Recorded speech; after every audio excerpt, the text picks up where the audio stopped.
আমি জুমার খুতবায় বলেছিলাম, নারীকে শুধুমাত্র স্বামীকে সম্মান করার জন্য, স্বামীকে সেবা করার জন্য আর বাচ্চা প্রসবের জন্য সৃষ্টি করা হয়েছে। এই বাক্যটি হেডলাইন ধরে ৩ নম্বর শ্রেণীর বদ নোংরা মানুষেরা বলেছে, ওই মহিলাও বলেছে, বদ মহিলা, যে এত বড় বদ মানুষের বাংলাদেশে জায়গা হয়, আমাদের হয় না।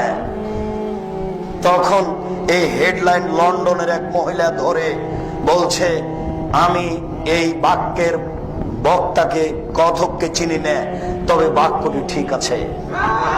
এই নিয়ে ৩-৪ পৃষ্ঠা লেখা নেটে দিয়েছিল, তোমরা অবশ্যই জানো।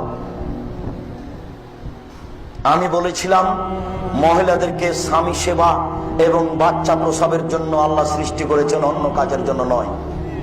অফিস আদালত, কোর্ট কাচারি, শিক্ষা প্রতিষ্ঠান তাদের দিয়ে চালাতে হবে, এই জন্য আল্লাহ সৃষ্টি করেননি, তারা বিপজ্জনক বস্তু। তিনি বলছেন, ও নারী জাতি, তোমরা এমন জাতি যে বুদ্ধিমানের বুদ্ধিকে নষ্ট করতে পারো। দেখো, আমি যেটা বাস্তব বললাম, আল্লাহর নবীও সেটাই বলছেন।